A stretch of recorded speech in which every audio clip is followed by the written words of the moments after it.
আসসালামু আলাইকুম। সকালের খবরে আমন্ত্রণ জানাচ্ছি আমি ইফফাতারা সুরভি। 2026-27 অর্থ বছরের জন্য 9,38,000 কোটি টাকার বাজেট পাশ হয়েছে। আজ 1 জুলাই থেকে কার্যকর হবে এটি। এর আগে অর্থমন্ত্রী আমির খসরু মাহমুদ চৌধুরী নির্দিষ্টকরণ বিল সংসদে উত্থাপন করলে কণ্ঠভোটে তা পাশ হয়। এবারের বাজেটে রাজস্ব আয়ের লক্ষ্যমাত্রা 6,95,000 কোটি টাকা, আর রাজস্ব ঘাটতি 2,43,000 কোটি টাকা। নতুন বাজেট পাশের আগে মন্ত্রীরা 59টি মঞ্জুরি দাবি সংসদে উত্থাপন করেন। প্রধানমন্ত্রীর পক্ষে উত্থাপিত প্রতিরক্ষা মন্ত্রণালয়ের দাবি ছাড়া প্রতিটি দাবির বিরুদ্ধে ছাঁটাই প্রস্তাব আনেন বিরোধী দলের সংসদ সদস্যরা। প্রস্তাবগুলো কণ্ঠভোটে নাকচ হতে থাকলে বিরোধী দলীয় নেতা বাকি প্রস্তাব প্রত্যাহারের পরামর্শ দেন। বাজেট পাশের পর সংসদ নেতা তারেক রহমান সহ সরকারি দলের সংসদ সদস্যরা টেবিল চাপড়িয়ে স্বাগত জানান। এদিকে মঙ্গলবার পাশ হওয়া বাজেটকে ব্যবসা বান্ধব বললেও ব্যবসায়ীরা বলছেন অনেক প্রত্যাশা এখনো অপূর্ণ রয়ে গেছে। আর খেলাপি ঋণের হার আরও বাড়ার আশঙ্কা প্রকাশ করে এক্ষেত্রে সরকারকে আরও সক্রিয় হওয়ার তাগিদ দিলেন বিশ্লেষকরা। শাহাদাত অভ্রের রিপোর্ট। প্রস্তাবের পক্ষে আছেন তারা হ্যাঁ বলুন, যারা প্রস্তাবের বিপক্ষে আছেন তারা না বলুন। কর, ভ্যাট ও বিনিয়োগ সহ বিভিন্ন খাতে গুরুত্বপূর্ণ পরিবর্তন এনে মঙ্গলবার জাতীয় সংসদে পাশ হয়েছে 2026-27 অর্থ বছরের 9,38,000 কোটি টাকার বাজেট। 3,566 কোটি। সংশোধিত অর্থ বিলে ব্যক্তি শ্রেণীর করদাতাদের জন্য করমুক্ত আয়সীমা 4 লাখ টাকায় উন্নীত করা হয়েছে। আগে যা ছিল 3,75,000 টাকা। পাশাপাশি আবাসন খাতে বিনা প্রশ্নে কালো টাকা বিনিয়োগের বিতর্কিত সুযোগ সুবিধা বাতিল করা হয়েছে। এছাড়াও খুচরা ব্যবসায়ী ও মুদি দোকানীদের ওপর ভ্যাট ও অগ্রিম কর আরোপের প্রস্তাব বাদ দেওয়া হয়েছে। অর্থ বিল পাশের মধ্য দিয়ে কর ও শুল্ক সংক্রান্ত সব প্রস্তাব চূড়ান্ত হয়েছে। বাদ পড়েছে ব্যাংক হিসেব খুলতে টিআইএন এর বাধ্যবাধকতাও। টাকা মঞ্জুর করা হোক। বাজেটে কতটা ব্যবসায়ীদের সুবিধার প্রতিফলন ঘটেছে এমন প্রশ্নের জবাবে বিজিএমই এর সভাপতি বলেন, বাজেট ব্যবসায়িক বান্ধব হলেও ব্যবসায়ীদের অনেক প্রত্যাশা এখনো অপূর্ণই রয়ে গেছে। আমাদের যে উচ্ছে কর 1% ছিল সেটা কমানোর কথা বলেছিলাম, সেটা হয়নি।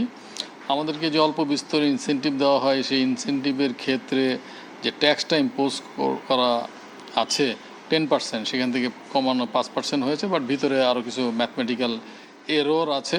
ইনফ্রাস্ট্রাকচার নিয়ে যে কথাগুলো বলছি, বিশেষ করে জ্বালানি বিদ্যুৎ, সেটার সুনির্দিষ্ট কোনো পথনকশা নাই। আমাদের কস্ট অফ ফান্ড যেন কমে, কারণ 13% 14% ইন্টারেস্ট দিয়ে ইন্ডাস্ট্রি ফিজিবল করা যাবে না। অন্যদিকে অর্থনীতিবিদরা বলছেন, মূল্যস্ফীতি নিয়ন্ত্রণে বাজেটে আরও সুনির্দিষ্ট পদক্ষেপ নেওয়ার সুযোগ ছিল। খেলাপি ঋণের হার আরও বাড়ার শঙ্কা জানিয়ে তারা বলেন, ব্যবসা বান্ধব পরিবেশ নিশ্চিত করা সরকারের অন্যতম প্রধান দায়িত্ব। তবে আমি যেটা বলবো যে আসলে ইকোনমিক অ্যাক্টিভিটিতে কালো টাকাগুলোকে এনে ইকোনমিক অ্যাক্টিভিটি বাড়ানোটাই এখন মূল টার্গেট হওয়া উচিত। এই বাজেট ইমপ্লিমেন্টেশনের একটা বিশাল একটা সমস্যা আছে। দ্বিতীয়ত রেভিনিউ কালেকশন তো অত হবে না যা আশা করা হচ্ছে, প্রজেক্টেড রেভিনিউ। এই দুইটার জন্য খুব দ্রুত এনবিআর এর পরিবর্তন দরকার। বিশ্লেষকরা বলছেন, জাতীয় বাজেটে ব্যবসা সম্প্রসারণ, বিনিয়োগ বৃদ্ধি ও শিল্পায়ন ত্বরান্বিত করতে নানা ধরনের কর ও শুল্ক সুবিধা দেওয়া হয়েছে ঠিকই, কিন্তু মুদ্রানীতিতে সেই প্রবৃদ্ধিমুখী দৃষ্টিভঙ্গির প্রতিফলন এখনো অনুপস্থিত। সংসদে অবিলম্বে। শাহাদাত অভ্র, এনটিভি নিউজ, ঢাকা।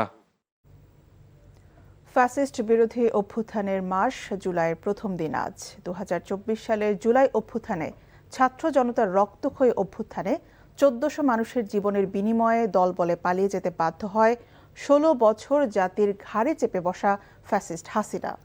ঐতিহাসিক গণ অভ্যুত্থান স্মরণে 1 জুলাই প্রথম প্রহরে কেন্দ্রীয় শহীদ মিনারে মোমবাতি প্রজ্বলন কর্মসূচির আয়োজন করে জাতীয়তাবাদী ছাত্র দল। এতে অংশ নিয়ে বিএনপির সিনিয়র যুগ্ম মহাসচিব ও প্রধানমন্ত্রীর রাজনৈতিক উপদেষ্টা রুহুল কবির রিজভী বলেন, ফ্যাসিবাদের অবশিষ্ট শক্তি ও দোসরদের রুখে দিতে জুলাইয়ের চেতনা বাঁচিয়ে রাখতে হবে। রিজভী বলেন, জুলাই শহীদদের আত্মত্যাগ অন্যায়ের বিরুদ্ধে লড়াইয়ের প্রেরণা যোগায়, তাই তাদের আদর্শ সবসময় ধারণ করতে হবে।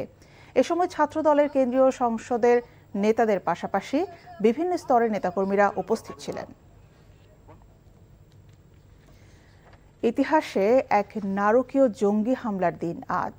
2016 সালে এই দিনে রাজধানী গুলশানের কূটনৈতিক এলাকায় হোলি আর্টিসান বেকারিতে এক হামলার ঘটনা ঘটে।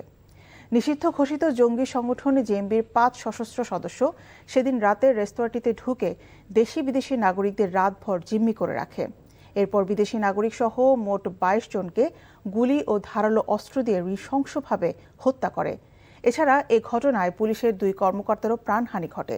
পরদিন 2 জুলাই সকালে সেনাবাহিনীর অপারেশন থান্ডারবোল্ট নামক কমান্ডো অভিযানের মাধ্যমে জিম্মি সংকটের অবসান ঘটে। 2009 সালের 27 নভেম্বর ঢাকার বিশেষ আদালত এই মামলায় 7 আসামিকে মৃত্যুদণ্ড ও 1 জনকে খালাস দেয়। সুইডেনকে হারিয়ে শেষ 16তে ফ্রান্স। এই জয়ে উল্লাসে মেতে উঠেছেন দেশটির সমর্থকরা। যুক্তরাষ্ট্র থেকে আরও জানাচ্ছেন কুশলী আসির। বিশ্বকাপের শেষ 16 নিশ্চিত করেছে ফ্রান্স।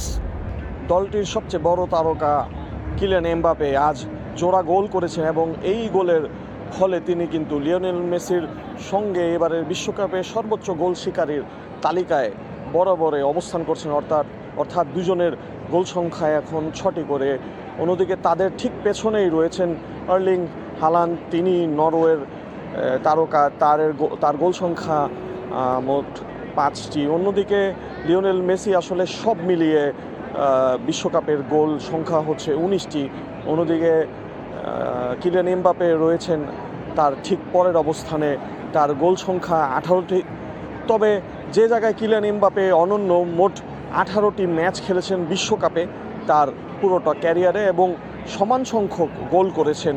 অর্থাৎ 18 ম্যাচে 18টি গোল রয়েছে কিলিয়ান এমবাপের এবং তার দল শেষ 16তে পৌঁছে গেছে। এবং সব মিলিয়ে দলটির যে পারফরমেন্স আজ দেখিয়েছে, তারা মাঠে শুরু থেকে শেষ পর্যন্ত পুরোটা মাঠের দখল, একের পর এক আক্রমণ, সব মিলিয়ে এবারের বিশ্বকাপের অন্যতম দাবিদার কিলিয়ান এমবাপের দল ফ্রান্স, সেটি বোঝা যাচ্ছে।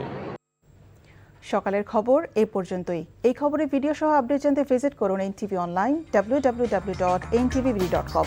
এছাড়াও এনটিভির জনপ্রিয় সব অনুষ্ঠান এবং খবরের আপডেট জানতে ভিজিট করুন আমাদের ইউটিউব ও ভেরিফাইড ফেসবুক পেজ।